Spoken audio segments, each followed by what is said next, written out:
حامد بشانی صاحب. بیرسٹر صاحب آپ کے وقت کا بہت شکریہ سر. تھینک یو جناب جیما صاحب, تھینک یو. بیرسٹر صاحب آج آپ سے 2-3 پوائنٹس پہ بات کرنی ہے, اور پہلا پوائنٹ تو یہ ہے کہ عمران خان صاحب نے چلتے چلتے ایک یو ٹرن لیا ہے, اور وہ یو ٹرن یہ لیا ہے کہ کیونکہ پچھلے کچھ عرصے سے عمران خان صاحب اینٹی ویسٹ سٹیٹمنٹس دے رہے تھے, کبھی امریکہ کو کچھ کہتے تھے, کبھی یورپ کو کچھ کہتے تھے, بھارت کو سارا ٹائم لگے ہوئے تھے کرنے, اور یہ ایک تاثر پیدا ہوا پاکستانی اداروں میں کہ شاید عمران خان صاحب جو ہے یہ پاکستان کو دنیا سے لڑا دینا چاہتے ہیں, اور ایک خاص قسم کی فورن پالیسی اسٹیبلش کرنا چاہ رہے ہیں, کرافٹ کرنا چاہ رہے ہیں, جسٹ تاکہ وہ اپنے ایک دائیں بازو کے رائٹ ونگ ووٹر کو اٹریکٹ کر سکیں, کیونکہ وہ ڈیلیور نہیں کر سکے. لیکن آج انہوں نے کہا ہے کہ جی نہ میں اینٹی امریکہ ہوں, نہ میں اینٹی انگلینڈ ہوں, نہ میں اینٹی یورپ ہوں, نہ میں اینٹی انڈیا ہوں. اور دوسرا سر وہ آج اسلاموفوبیا کے حوالے سے جو یو این نے جو ہے وہ ایک ایکسپٹ کیا ہے کہ جی اینول ڈے منایا جائے گا, تو اس پہ پاکستان سمجھ رہا ہے کہ ہم مسلم دنیا کی لیڈرشپ کا رول دوبارہ جو ہمارے پاس آ سکتا ہے, اور مسلمانوں کو پوری دنیا میں ہم نے کھویا ہوا مقام دینا ہے. ان دو باتوں پہ بات کرنی ہے آپ سے. ذرا پہلے کائنڈلی سر یہ جو میں نے عمران خان صاحب کے حوالے سے آپ سے بات کی ہے, اس پہ یہ جو یو ٹرن لیا ہے, اور جو پہلے اتنی زیادہ نفرت انگیز تقریریں کر کے عوام کو کہہ کے کہ میں تو مغرب کے جو ہے وہ جانتا ہوں, اور یہ وہ تو ابھی واپس کیونکہ ان کو پتہ ان کے خلاف نو کانفیڈنس موشن آ گیا, تو وہ یو ٹرن لے رہے ہیں اور اداروں کو اور لوگوں کو خوش کرنے کی. تو آپ اسے کیسے دیکھتے ہیں سر؟ دیکھیں جی, جہاں تک یو ٹرن کا معاملہ ہے نا, تو یو ٹرن تو اب سمجھ لیں کہ ان کا ٹریڈ مارک بن گیا ہے. ان کو اگر آپ king of the you turn بھی کہیں تو اس میں کوئی مبالغہ آمیزی نہیں ہے, کیونکہ اتنے کلیئرلی اور اتنے بڑے بڑے ایشوز پہ میرے خیال میں تاریخ میں کوئی لیڈر نہیں ہوگا جس نے اتنے زیادہ یو ٹرن لیے ہوں. تو اس لیے یہ تو خیر ایک ایکسیپٹڈ ٹروتھ ہے جو ان کی پرسنالٹی کا اب حصہ بن گیا ہے, اور ہسٹری کا بھی حصہ بن گیا ہے. بعد میں جب ان پہ چیزیں بات ہوں گی, لکھی جائیں گی, تو یہ کلیئر ہوگا کہ یہ کتنے سیریسلی جو ہے اس پرابلم کا شکار تھے. اور یہ یو ٹرن جو ہے نا, اس کو بڑے ہلکے طریقے سے پیش کیا جا رہا ہے. ایکچولی اگر اس کو گہرائی سے دیکھا جائے تو یہ ایک سیریس جو ہے نا پرابلم ہے, آپ کا جو ذہنی اور سائیکالوجیکل پرابلم ہے, جو یہ انڈیکیٹ کرتا ہے کہ آپ میں ڈیسیجن میکنگ کی پراپر جو ہے وہ پاور نہیں ہے, اور آپ اگر کوئی ڈیسیجن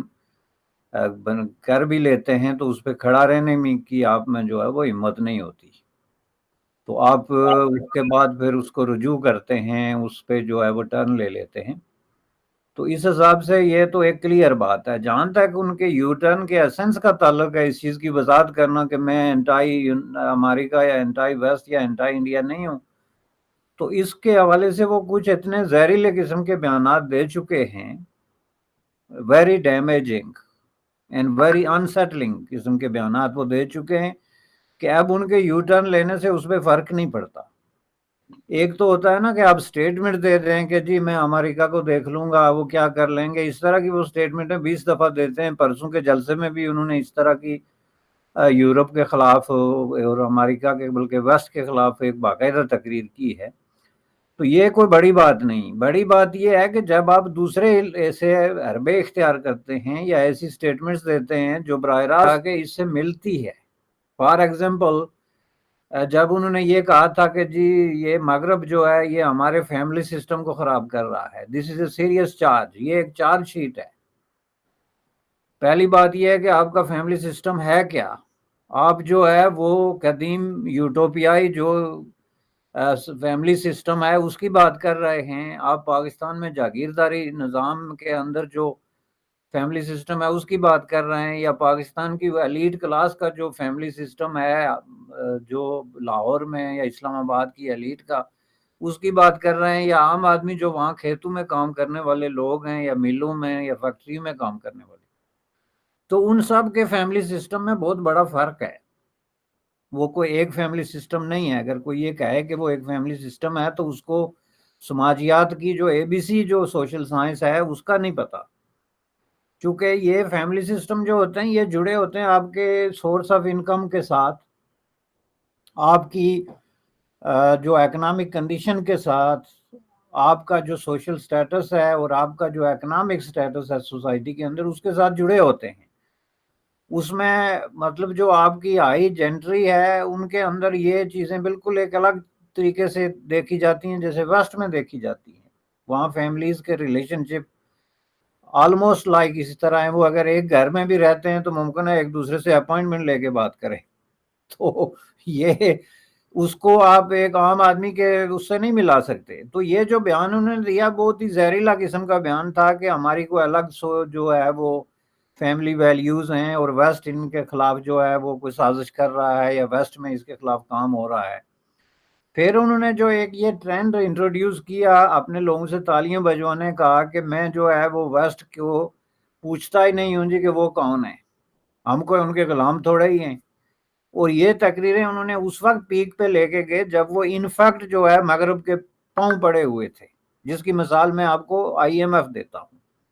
کہ آئی ایم ایف جب ان کا لاسٹ ریزارٹ رہ گیا تھا اور آئی ایم ایف جو ہے وہ اسٹیٹ بینک کو بھی اپنی مرضی کے مطابق ری اسٹرکچر کرنے کی بات کر رہا تھا لیگلی اسپیکنگ, تو اس وقت پاکستان میں اگر کوئی بھی حکمران ہوتا تو اس کے خلاف ایک بغاوت کا خطرہ بہرحال موجود تھا, کیونکہ پاکستان میں ایک انفارچونیٹلی حکمران طبقات نے انفارچونیٹلی میں دہراؤں گا کہ اینٹائی ویسٹ سینٹیمنٹ جعلی قسم کے سینٹیمنٹ کریٹ کیے ہوئے ہیں. اور ایسے حکمرانوں نے جو گھٹنوں کے بل چلتے ہوئے جو ہے وہ جا کے تو ویسٹ کے آگے جو ہے وہ سجدے کرتے رہے, جن میں جنرل ضیاء الحق سب سے آگے ہے, جس میں جنرل مشرف جیسے لوگ ہیں جنہوں نے ایک ہاتھ سے پیسے لیے دوسرے ہاتھ سے منافقت کی, عوام کو بتاتے رہے کہ جی امریکہ شیطان ہے, اور دوسری طرف امریکہ کے جو ہے وہ گھٹنے پکڑ کے تو امدادیں لیتے رہے. تو انہوں نے عوام کو کنفیوز کر دیا. حالانکہ آپ یہ دیکھیں کہ پوری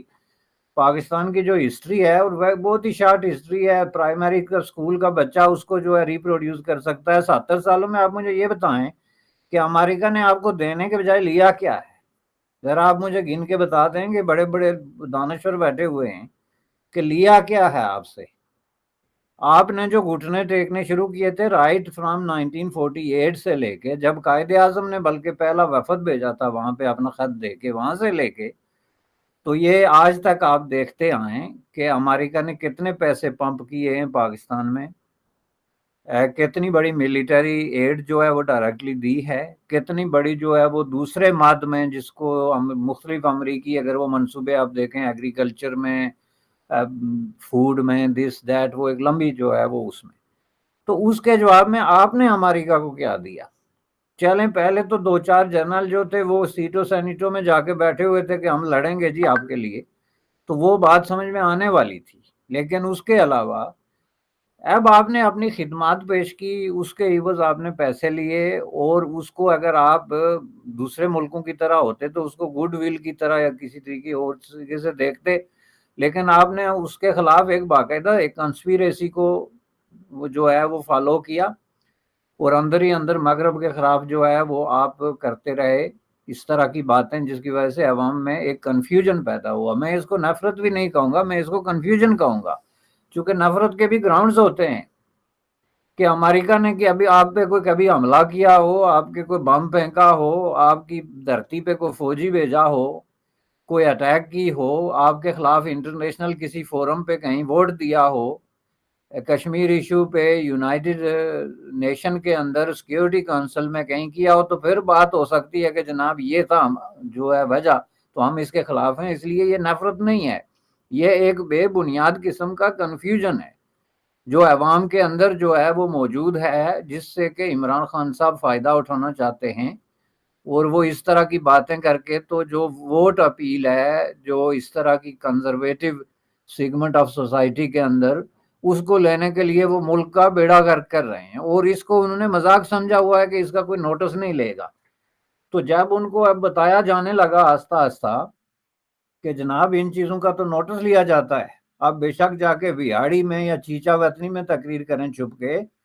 لیکن ظاہر ہے کہ ویسٹ کے پاس اس کی رپورٹیں جاتی ہیں, آپ کی باتیں انٹرنیشنل رپورٹ ہوتی ہیں اور اس کا نوٹس لیا جاتا ہے. وہ شام کو ایمبیسی جو ہے وہ اپنی رپورٹ بھیجتی ہے جس میں وہ لکھتے ہیں کہ آج پرائم منسٹر صاحب نے یہ فرمایا جناب, اور وہ رپورٹیں وہاں سیری